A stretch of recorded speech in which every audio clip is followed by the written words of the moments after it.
अस्सलामुअलैकुम व्यूअर्स। उम्मीद करता हूँ आप तमाम सब खैरियत से होंगे और जमकर पढ़ाई कर रहे होंगे। आपको खुशामदीद शाहीन फिजिक्स एकेडमी में।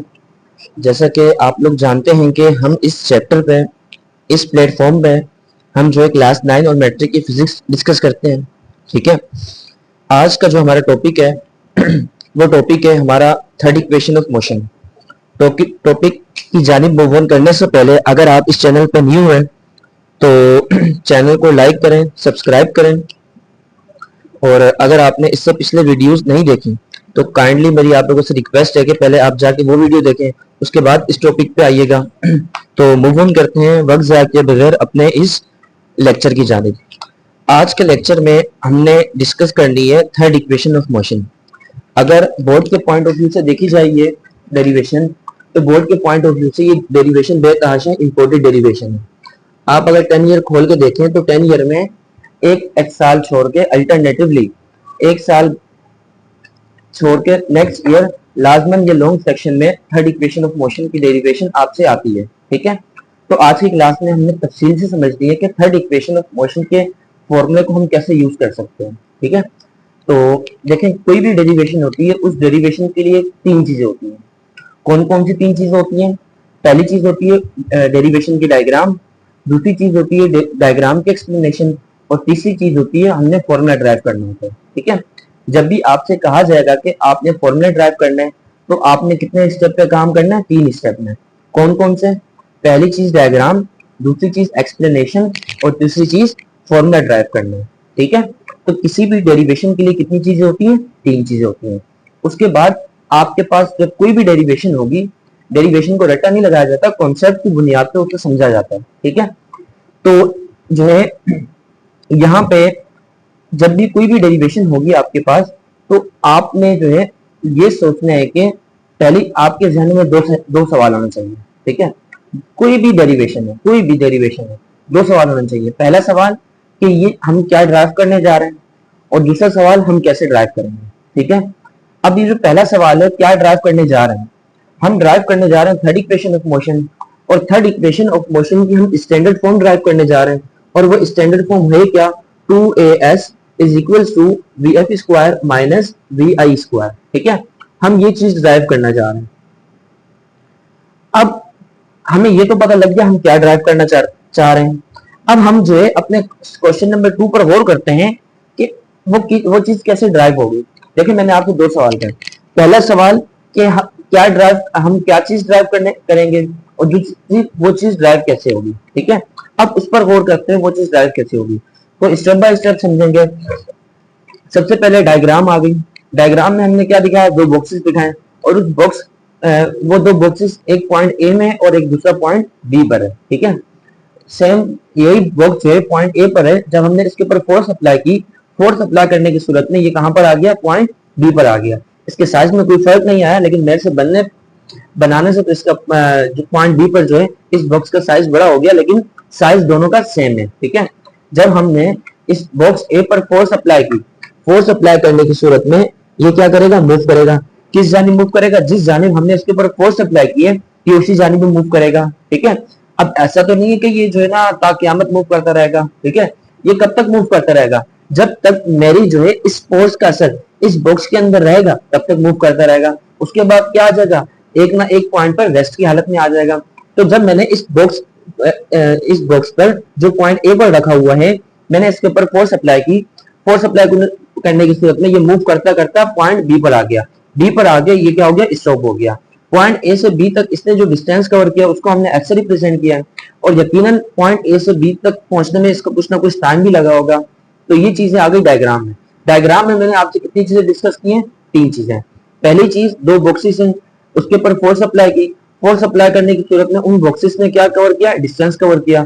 तो दूसरी चीज ये हो गई, और तीसरी चीज इन बॉक्सेस ने यकीनन कोई ना कोई टाइम तो लिया होगा। ठीक है, ये डेरिवेशन का पहला हिस्सा कंप्लीट हो गया। अब आते हैं सेकंड स्टेप में, वो है एक्सप्लेनेशन। एक्सप्लेनेशन क्या चीज होती है? एक्सप्लेनेशन जो है बेसिकली जो चीज हम डायग्राम में दिखाते हैं वही हमने एक्सप्लेन करना होता है। तो एक्सप्लेनेशन में आपसे क्या क्या कहा जा रहा है? Consider two bodies A and B. Suppose करो कि दो बॉडीज हैं ए एंड बी, ठीक है, which is separated distance S, और वो दोनों अलग हैं कहां से? डिस्टेंस एस है, ठीक है, with with time interval of T, और उनके दरमियान पॉइंट ए से बी तक जाने के लिए बॉक्स को पॉइंट ए से बी पर जाने के लिए जो टाइम लगा है वो टाइम क्या है, टी है, ठीक है। जो तीन चीजें हमने जो है डायग्राम में दिखाई है हमने उसको एक्सप्लेन कर दिया, ठीक है। अब बात करते हैं डेरिवेशन की, जो किसी भी डेरिवेशन का सबसे इंपॉर्टेंट पार्ट होता है। देखिए डेरिवेशन को कभी रट्टा नहीं लगाया जाता, उसको कॉन्सेप्ट की बुनियाद पर समझा जाता है कि वो चीज कैसे ड्राइव होगी। तो हमेशा याद रखिएगा जो थर्ड इक्वेशन ऑफ मोशन है इसको आपने ड्राइव करना है according to the formula of first equation of motion, ठीक है। अब यहाँ पे मैं कुछ स्टेप ऐसा करूंगा तो आपके जहनों में क्यों का सवाल पैदा होगा, क्या का सवाल पैदा होगा कि सर आप ये स्टेप क्यों कर रहे हो, ये स्टेप कैसे कर रहे हो। तो डेरिवेशन के एंड में मैं आपको ये सारी चीजें तफसील से समझा दूंगा। फिलहाल अभी जो मैं स्टेप आपको समझा रहा हूँ आप उसको समझने में फोकस करें। मैंने आपसे कहा कि थर्ड इक्वेशन ऑफ मोशन के फॉर्मूले को हमने ड्राइव करना है किसकी मदद से, according to the formula of first equation of motion. तो हमने यहाँ पे बता दिया फर्स्ट इक्वेशन ऑफ मोशन के तहत, हम फर्स्ट इक्वेशन ऑफ मोशन के फॉर्मूले के तहत हम जो है ड्राइव करने जा रहे हैं थर्ड इक्वेशन ऑफ मोशन का फॉर्मूला। तो हमने यहाँ पे फर्स्ट इक्वेशन ऑफ मोशन की स्टैंडर्ड फॉर्म लिख दी जो कि है Vf is equal to Vi plus AT। अब इसके ऊपर मैं क्या करने जा रहा हूँ, स्क्वायरिंग करने जा रहा हूँ। तो यहाँ पे लिख दूंगा टेकिंग स्क्वायरिंग बोथ साइड्स। हमने जो है इसके ऊपर दोनों जानिब क्या कर दिया, स्क्वायर कर दिया।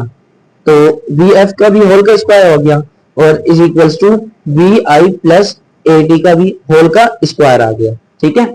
उसके बाद जो है अगर मैं अपनी राइट हैंड साइड पे देखूं तो मशहूर जमाना मैथमेटिक्स का एक फॉर्मूला है, वो फॉर्मूला है क्या, A प्लस बी का whole square. A plus B का होल स्क्वायर किसके इक्वल होता है कि दुनिया में अगर आपके पास दो टर्म हो और वो दो टर्म्स या प्लस में लिखो या माइनस में, अगर उनके ऊपर होल की पावर क्या हो, स्क्वायर हो, तो आप कैसे ओपन करते हो, सबसे पहले A का स्क्वायर लिखते हो, उसके बाद प्लस 2AB प्लस बी का स्क्वायर, आप ऐसे ही ओपन करते हो। अब अगर मैं बात करूं अपनी इस इक्वेशन में राइट हैंड साइड पर, तो ए क्या चीज है मेरे पास, Vi चीज है, Vi A है, और बी क्या चीज है आपके पास, AT है, ठीक है। तो हमने जो है राइट हैंड साइड पर एक फॉर्मूला लग रहा है, वो फॉर्मूला हमने पहले बता दिया, अब हमने इस मैनर में इसको जो है ओपन करना है, ठीक है। Vf स्क्वायर, जब ये स्क्वायर अंदर Vf पर ऑपरेट होगा तो आपके पास क्या आ जाएगा, Vf का स्क्वायर आ जाएगा इज इक्वल्स टू, सबसे पहले है कि आपके पास Vi क्या है, A, यानी कि A का स्क्वायर, तो Vi का स्क्वायर आ गया। उसके बाद क्या आ जाएगा आपके पास प्लस, उसके बाद आपके पास आ जाएगा प्लस 2, A आपके पास क्या चीज है, Vi है, B आपके पास क्या चीज है, A और T है, उसके बाद प्लस B का स्क्वायर यानी कि A और T का होल स्क्वायर। हमने सिंपल तरीके से यहाँ पे कुछ भी रॉकेट साइंस अप्लाई नहीं की, हमने जो है यहाँ पर सिर्फ और सिर्फ फॉर्मूला ओपन किया, ठीक है। अब हम फॉर्मूले को सिंप्लीफाई करवा लेते हैं, Vf square as it is आ जाएगा, जब ये Vi स्क्वायर ब्रैकेट के अंदर ऑपरेट होगा तो क्या आ जाएगा, Vi स्क्वायर आ जाएगा। उसके बाद यहाँ पे ये 2Vi AT आपस में मल्टीप्लाई हो रहे हैं, तो इन दोनों को हम, इन तीनों को हम क्या करवा देते हैं, आपस में मल्टीप्लाई करवा देते हैं, प्लस प्लस।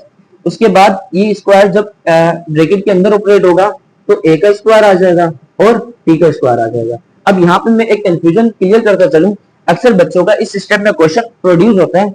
अगर यहाँ पे कोई जो है पढ़ने वाला जो स्टूडेंट है जो समझता है कि फिजिक्स जो है आसान है, उसको यकीनन यहाँ पे कमेंट सेक्शन में यहाँ पे एक सवाल करना चाहिए, ठीक है। सवाल यहाँ पे पैदा होना चाहिए। तो जो है लाइव क्लासेस में तो मैं जो है ना इस तरीके से बच्चों को खड़ा करके पूछ लेता हूँ, लेकिन यकीनन जो है आप से मैं ये तवक्को रखता हूँ कि आपको भी जो है कमेंट सेक्शन में यहाँ पे एक सवाल प्रोड्यूस होना चाहिए, ठीक है। और वो सवाल क्या है, वो सवाल ये है कि यहाँ पर मैंने क्या किया, ये जो आपके पास Vi है, जब इस स्क्वायर को अंदर ब्रैकेट के ऊपर ऑपरेट किया तो सिर्फ Vi का स्क्वायर लिखा, लेकिन जब ये स्क्वायर A और T के ऊपर ऑपरेट किया तो A के ऊपर अलग स्क्वायर लगाया और T के ऊपर अलग स्क्वायर लगाया। ऐसा क्यों किया, देखिए अगर आप Vi को देखें, Vi क्या चीज है, किसी भी ऑब्जेक्ट की इनिशियल वेलोसिटी। Vi किस चीज को रिप्रेजेंट करता है, किसी भी चीज की इनिशियल वेलोसिटी को रिप्रेजेंट कर रहा होता है, ठीक है। जबकि अगर मैं बात करूं इस ब्रैकेट की, A क्या चीज है, A एक्सीलरेशन, स्मॉल a किस चीज को रिप्रेजेंट करता है, एक्सीलरेशन को रिप्रेजेंट कर रहा होता है, ठीक है। इसलिए टॉपिक्स में मैंने समझाई हुई ये बात, एक्सीलरेशन क्या होता है। अगर किसी बच्चे ने देखी पहले बोला टॉपिक देख कर है, तभी ये चीज समझ में आएगी। और स्मॉल टी किस चीज को रिप्रेजेंट कर रहा होता है, टाइम को रिप्रेजेंट कर रहा होता है। यानी कि अगर ए और टी को देखा जाए, ये दोनों अलग क्वांटिटी है, जबकि वी आई कैसी क्वांटिटी है, सेम क्वांटिटी है। तो जब भी मैंने यहाँ पे स्क्वायर जो है सिर्फ और सिर्फ यहाँ पे एक स्क्वायर लगाया, ठीक है, और यहाँ पे ए के ऊपर स्क्वायर अलग और टी के ऊपर स्क्वायर अलग क्यों लगाया, क्योंकि एक एक्सेलरेशन एक अलग क्वांटिटी है और टाइम एक अलग क्वांटिटी है, ठीक है। यहां तक समझ में आ रही है बात। अब जो है हम क्या करते हैं, हम यहां से जो है हम यहाँ पे मल्टीप्लाइंग, यहां पर हम ये लिख देते हैं multiply and divide, multiply and divide A square T square by 2, ठीक है। क्या लिखा यहाँ पे मैंने, यहाँ पे मैंने जुमला लिख दिया कि मैं मल्टीप्लाई भी करवा रहा हूँ और डिवाइड भी करवा रहा हूँ। किससे डिवाइड करवा रहा हूँ, ए स्क्वायर और टी स्क्वायर से। क्या चीज डिवाइड करवा रहा हूँ, 2 को मैं डिवाइड करवा रहा हूँ। 2 से मैं जो है ए स्क्वायर टी स्क्वायर को मैं मल्टीप्लाई भी करवा रहा हूँ और डिवाइड भी करवा रहा हूँ, ठीक है। तो यहाँ पे जो है, अब यहाँ पे देखें मैथ्स में जो है ना, मैथ्स किसी के अब्बा की जागीर नहीं होती। जब भी हम कोई चीज ऐड करते हैं सब्ट्रैक्ट भी करते हैं, इसी तरीके से जब हम कोई चीज मल्टीप्लाई भी करते हैं तो हम डिवाइड भी कर रहे होते हैं। तो वी एफ स्क्वायर आपके पास एज इट इज आ गया, is equals to V I plus 2VIAT, ठीक है, प्लस अब ए स्क्वायर और टी स्क्वायर से हमने 2 को मल्टीप्लाई भी करना है और डिवाइड भी करना है। तो देखिए हमने मल्टीप्लाई भी कर दिया और डिवाइड भी कर दिया। ये ऊपर वाला 2 ए स्क्वायर टी स्क्वायर से मल्टीप्लाई हो रहा है और ये जो नीचे वाला 2 डिनोमिनेटर में लिखा है ये ए स्क्वायर टी स्क्वायर से जो है डिवाइड भी हो रहा है। तो यहाँ पे multiply and divide A square T square, या इसको ऐसे लिख दो multiply and divide 2 by 8 square. Sorry यहाँ पे मेरे से मिस्टेक हो गई, मैंने जो है आगे पीछे कर दिया। यहाँ पे आपने क्या लिखना है, multiply and divide 2 by A square T square, ठीक है। हम क्या कर रहे हैं, 2 को मल्टीप्लाई भी करवा रहे हैं और डिवाइड भी करवा रहे हैं, किससे, ए स्क्वायर और टी स्क्वायर से, ठीक है। उसके बाद जो है अब हमने क्या लेना है, कॉमन लेना है। V F square is equal to V I. तो हमारे पास इन दो टर्म में से जो है क्या कॉमन आ रहा है, यहाँ पे हमारे पास जो है पहली चीज 2 कॉमन आ रही है और दूसरी चीज हमारे पास स्मॉल ए यानी कि एक्सीलरेशन कॉमन आ रहा है। अब यहाँ पे आप लोग सोच रहे होंगे सर टी भी कॉमन आ रहा है, यकीनन टी कॉमन आ रहा है, लेकिन टी यहाँ पर कॉमन हमने नहीं लेना। यहाँ पर हम सिर्फ और सिर्फ क्या चीज कॉमन लेंगे, 2 कॉमन लेंगे और सिर्फ और क्या कॉमन लेंगे, ए कॉमन लेंगे। तो जब भी कॉमन लेते हैं तो क्या लगाते हैं, ब्रैकेट लगाते हैं। कॉमन का मतलब क्या होता है, सेम, यानी कि वो तमाम हर टर्म के पास जो चीज सेम होगी वो हम कॉमन ले सकते हैं। यानी कि इस टर्म और इस टर्म में 2 आ रहा है, 2 आ रहा है, तो 2 हमने कॉमन ले लिया। इसी तरीके से अब यहाँ पे ए की पावर 1 है और इसकी ए की पावर स्क्वायर है। अब जो लीस्ट पावर होती है हम वो चीज कॉमन ले रहे होते हैं, ठीक है, जो लीस्ट पावर होती है। अब यहाँ पे ए की पावर 1 है तो हमने ए की पावर 1 कॉमन ले लिया, दोनों टर्म में आ रहा था कॉमन ले लिया। अब यहाँ पे स्मॉल टी, यहाँ पर भी टी की पावर 1 है और यहाँ पे टी स्क्वायर, टी कॉमन आ रहा है लेकिन मैं नहीं ले रहा। वो आगे चल के आपको पता लग जाएगा कि मैं टी कॉमन क्यों नहीं ले रहा। कॉमन लेने के बाद ब्रैकेट लगाते हैं और जो चीज बच जाती है उसे ब्रैकेट में लिख देते हैं।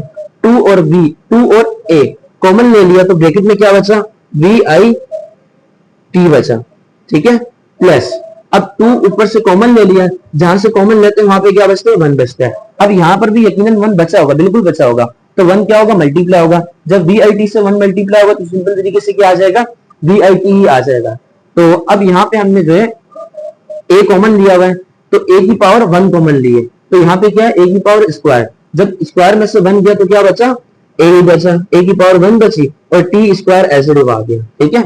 अब अगर आप लोग यहाँ पे अपने ब्रैकेट पर गौर करें तो आपको मैंने तो आपको पता होगा कि जब मैंने आपको सेकंड इक्वेशन ऑफ मोशन का फॉर्मूला ड्राइव करवाया था तो वो कुछ इस तरीके से आया था, V I T plus half A T का स्क्वायर, ठीक है। तो यानी कि हम अपने पूरे इस ब्रैकेट की जगह हम क्या लिख सकते हैं, एस लिख सकते हैं। क्यों एस लिख सकते हैं, क्योंकि V I T plus half A T square किसके इक्वल होता है, एस के इक्वल होता है। यही वजह है मैंने यहाँ पे टी कॉमन नहीं लिया। अगर मैं यहाँ पे टी कॉमन ले लेता तो ये सेकंड इक्वेशन ऑफ मोशन की स्टैंडर्ड फॉर्म नहीं बनती, ठीक है। तो हर जगह पे जो है सोच समझ के कॉमन लेना पड़ता है। कॉमन इसलिए लिया जाता है कि हम अपने क्वेश्चन को आसान कर बना दें, ठीक है, सिंप्लीफाइड बना दें। तो अब जो है हम क्या करते हैं, इस पूरे ब्रैकेट की जगह क्या लिख देंगे, एस लिख देंगे। तो V F square as it is आ गया is equal to V I square as it is आ गया प्लस 2a। अब इस पूरे ब्रैकेट की जगह क्या आ गया, ऐसा आ गया। सेट है यहाँ तक। अब यहाँ पे वी आई स्क्वायर क्या हो रहा है, यहाँ पे वी आई स्क्वायर प्लस हो रहा है, इक्वेशन की दूसरी जाके क्या हो जाएगा, माइनस हो जाएगा। तो V F square minus V I square is equal to 2as, ठीक है, या इसे सीधा करके लिख लो 2as is equal to V F square minus V I square. तो ये आपके पास थर्ड इक्वेशन ऑफ मोशन की स्टैंडर्ड फॉर्म, ठीक है। इंतहाई आसान तरीके से हमने थर्ड इक्वेशन ऑफ मोशन की स्टैंडर्ड फॉर्म को ड्राइव कर लिया। लेकिन डेरिवेशन मुश्किल नहीं होती, मेन चीज ये समझना होता है कि वो चीज, उस चीज को हमने ड्राइव कैसे करना है, ठीक है। मैं एक चंद मिनट में मैं जो है दोबारा रिकॉल कर लेता हूँ मैंने क्या किया यहाँ पे।